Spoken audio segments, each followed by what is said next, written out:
So are you looking for a wide glass for your vlogging? You're in the right place.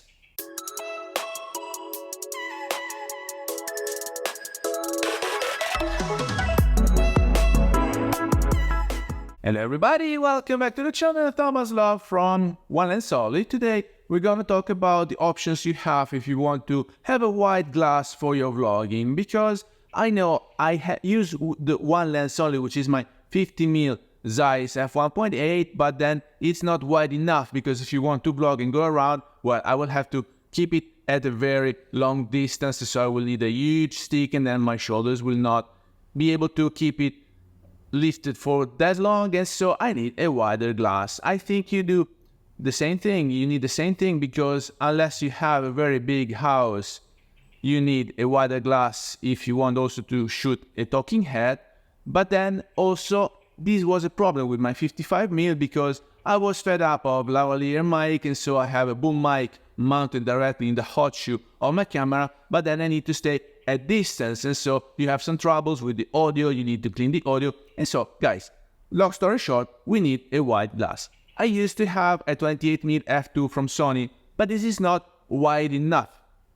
At least it is for a talking head like this, but then if you go around vlogging, well, you will need the active tape. The active tape crops in, so the 28mm it's even narrower, it becomes, I don't know, a 32mm, whatever, so you are not able to vlog at arm distance, meaning all the recordings will be only my big face filling the screen, and this is not interesting, because for vlogging you want to show the surroundings of the city you are walking in. So, long story short, there were a few lenses to be considered, but then I am spoiled. I am also spoiled with image quality from this Zeiss, but I was not considering investing that much money into a wide glass just for vlogging.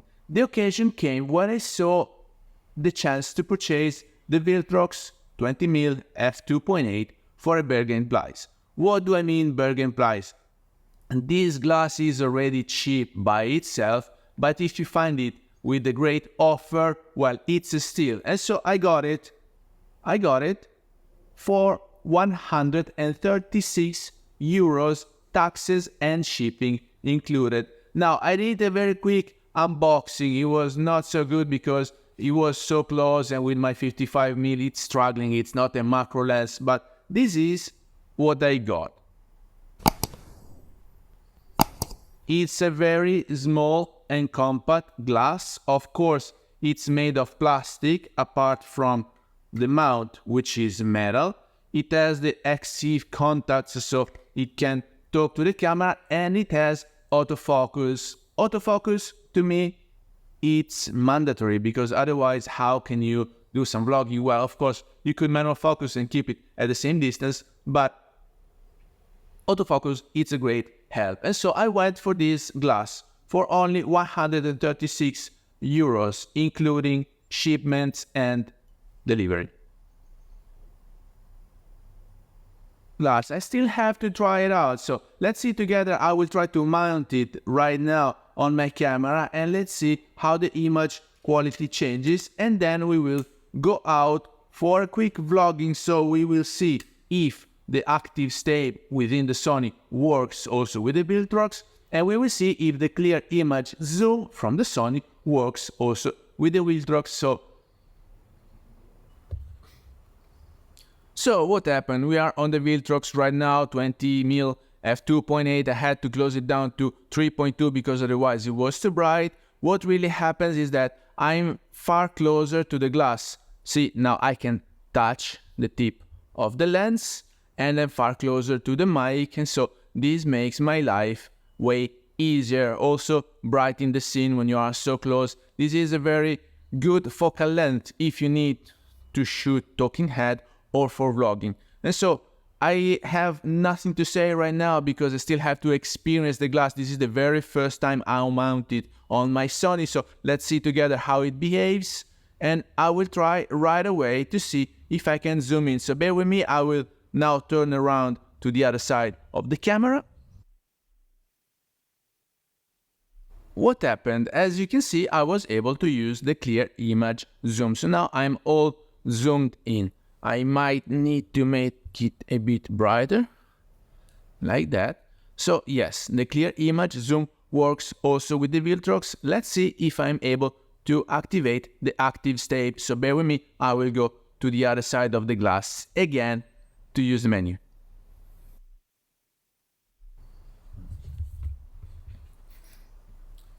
Yes, it was already on active state, sorry, so it was already zoomed in, meaning that now I need more light and I need to get even closer if I want to have a proper framing. So what happens? This Viltrox is talking to my A7C Mark II. I'm able to have the active stave and I'm able to have the clear image zoom, meaning that with 20mm I'm able to go around and do some vlogging in the city, and if needs be even have a longer reach to 30mm with this 1.5 crop zoom. So sit back, relax, and if you're ready, let's go rolling. So we'll see. I'm now vlogging and walking with no particular caution, so it's just the way I would normally walk with the active stave and the Viltrox 20mm f2.8 at, well, it's overexposed, so let me close it down a bit. Alright, now we are at f5. It says that, sorry guys, bear with me because I ordered the ND filter too, but it was not delivered, so I only got the lens. So this is why I have to manually adjust if I want to keep the 180 rule, and if I don't want to have the automatic ISO, which anyway cannot go any lower. So for what I can see, sorry, I'm looking in the screen right now because I want to double check if it's stable enough. It looks like it can handle a good walking, and so we will keep going and reviewing this glass. So far so good. I'm quite pleased because it was super cheap and the results are satisfying. Let's see if with f5 it's still overexposed, but this is not the matter here because I just need to be patient a few days and wait for the ND, so I will have to mount it and have a proper exposure, or I can adjust it. What I wanted to test is first the image quality. I saw plenty of tests for this glass and they all say that it's not so sharp in the corners. This is absolutely not what I am after. Sharpness in the corner is not my thing, but for videos, yes, it works well. With the stave, now I am adjusting the f aperture just to compensate because it's still a bright day here on Lake Como. It's also bright, so I'm at f8 right now because I want to stay with 24 frames per second. I could eventually switch to 60 and have a faster shutter speed, but I don't want to do it yet. So what do you think, guys? Color science, we will have to double check. I'm not sure if DaVinci Resolve, well, probably there's a Viltrox profile that I can download, but I am in S Cineton, so that should not be a problem. And we keep going.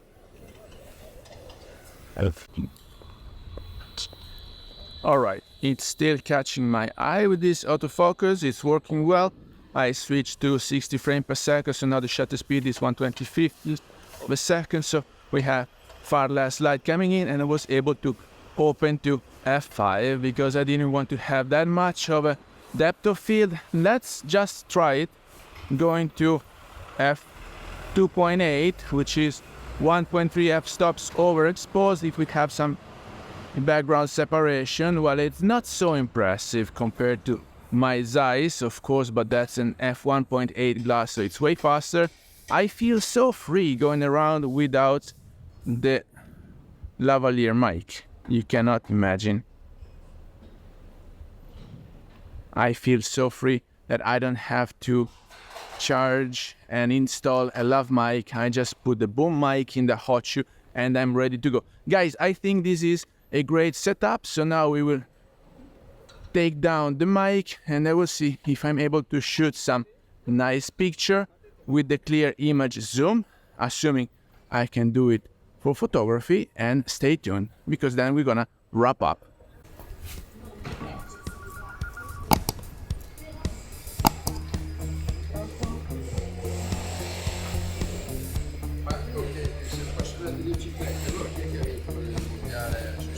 c'erano su, sono andato a Zurigo. Ah, sei andato su, sì.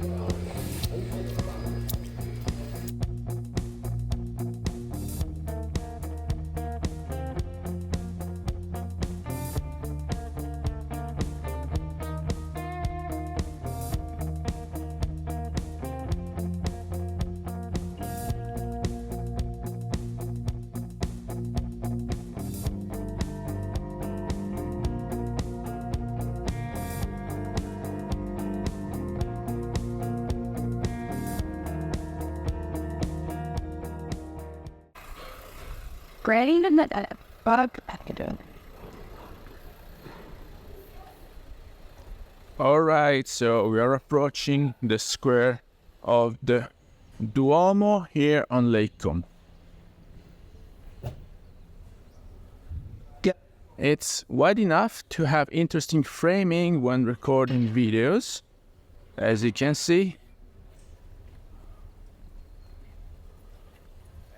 And now we will keep going because I want to show you the theater, which is on the other side. Now, I did a very fast trial and switched to photography mode. With photography mode, of course, you cannot use the clear image zoom. Meaning that for our test today, I might not take photos because 20mm, well, it's a focal length I'm definitely not used to, and it's way too wide to have interesting framing unless you really approach and go very, very close to people, but otherwise they will all be as small as ants. So let's see, I'm still walking. I will try to run it without post-processing the stave. So the active stave in the Sony, it's not as satisfactory as the one that I had in my Lumix, but still, it seems like it's working. And then I will show you how small and lightweight is the setup.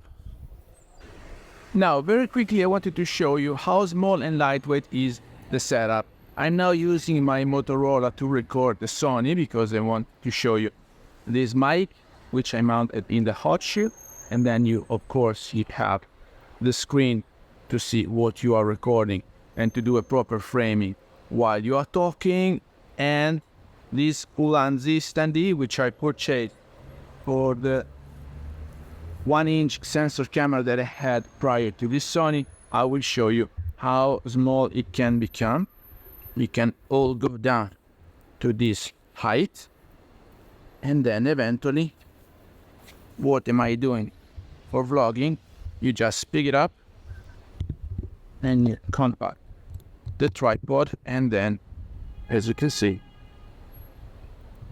it's good enough to hold the camera for vlogging. Of course, I would have to change the angle for the camera, a bit more of inclination towards my side, but this is what I'm talking about. When I say I'm running down and as you see, compact and lightweight, this is the setup I'm referring to. And so now you can also see is reflecting in how small it is when it's mounted on my Sony A7C Mark II. Now, as you can see, this glass balances it out perfectly on the camera body. It's not front-facing, it's not changing the balance, so it would be also a great choice if you need to use a gimbal. Now, I'm using the active stave just because I'm lazy and I don't want to use a gimbal. I don't like gimbals, and I will try to avoid gimbals and drones as much as possible, but if needs come, this is a suitable choice. Still overexposed, so I'm gonna close down a notch.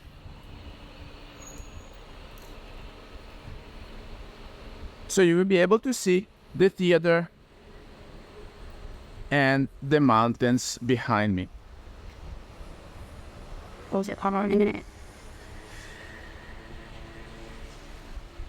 It's a beautiful October morning here on Lake Como, guys, and I was so happy I had the chance to test this glass. Now, they didn't send me this glass, so I purchased it. Let's see if it's a keeper.